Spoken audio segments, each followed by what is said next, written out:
بہت دل چھلنی ہے آج کشمیر میں خون کی ہولی کھیلی جا رہی ہے. اندھی طاقت کا استعمال کیا جا رہا ہے. اور میرا نہیں خیال, آپ بتا سکتے ہیں کشمیر میں ایسے حالات پہلے تھے, ہوگا کیا؟ راولا کوٹ رات گئے, خون میں نہلا دیا گیا, اب میر پور سے بھی پورا دن ویسی خبریں آتی رہی. سر پلیز بتائیے گا, آپ اس کو بتائیں کیا کہتے ہیں. دیکھیں, پہلی بات تو یہ ہے کہ ایسے مناظر ہم نے پہلے کبھی نہیں دیکھے کشمیر میں, تو بالکل ہی نہیں دیکھے. اس کی وجہ ہے کہ کشمیر تو ہم نے, جیسے قائد اعظم کہتے تھے کہ شہ رگ ہے, اور واقعتاً وہ شہ رگ ہے. اور کشمیر کو تو ہم نے بہت پیار سے رکھا ہوا تھا 80 سال. اور صرف ہمارے اس طرف کے کشمیریوں کو نہیں, ہم نے اس طرف کے کشمیریوں کو بھی بہت پیار سے رکھا تھا, لاڈ کرتے تھے. پوری قوم, پوری ریاست کرتی تھی, اور وہ سمبل تھے پاکستان کا. اور اس نعرے پہ پوری قوم یکجا ہو جاتی تھی کہ کشمیر بنے گا پاکستان. میں تو ادھر دیکھتا ہوں مقبوضہ کشمیر میں علی گیلانی کو, مرحوم علی گیلانی کے نعرے میں دیکھتا ہوں. ان میں جوش و جذبہ سارا ادھر سے آتا تھا. ہمارے جو مقبوضہ کشمیر کے ہمارے کشمیری بھائی ہیں, وہ ساری انرجی آزاد کشمیر سے لیتے تھے. اور وہ جو لائن آف کنٹرول ہے, ایک خونی قسم کی لکیر, وہ اس طرف سے ہماری طرف جب دیکھتے تھے تو حسرت بھری نگاہوں سے دیکھتے تھے کہ آپ لوگ کتنے, کیونکہ ہیں تو فیملیز ڈیوائڈ ہوئی ہوئی ہیں. وہ حسرت بھری نگاہوں سے دیکھتے تھے کہ یار دیکھیں آپ کتنا سکھی رہ رہے ہیں, کتنا خوش ہیں, کتنا مطمئن ہیں. آپ اپنی مرضی سے باہر نکلتے ہیں, آپ اپنی مرضی سے باہر آتے ہیں, اور کوئی مسئلہ نہیں ہے, آپ جنت میں رہ رہے ہیں. یہ آزاد کشمیر کے کشمیریوں کو مقبوضہ کشمیر کے باسی جو وہ بتاتے ہوتے تھے. میں خود مل چکا ہوں کشمیری لیڈرشپ سے جو مقبوضہ کشمیر سے آئی. جب ایک دفعہ آسانیاں ہوئیں, میں خود ان سب سے مل چکا ہوں. یاسین ملک صاحب سے مل چکا ہوں, لون صاحب سے مل چکا ہوں, وہ حسرت بھری میر وائس سے مل چکا ہوں.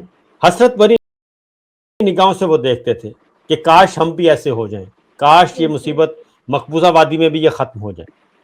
یہ سارا کچھ ہوتا تھا, کیونکہ وہ کہتے تھے کہ وہاں تو ہم سنگینوں کے نیچے رہ رہے ہیں. اور ہم دیکھتے بھی تھے, 80 سال سے ہم یہ رپورٹ کرتے آ رہے تھے.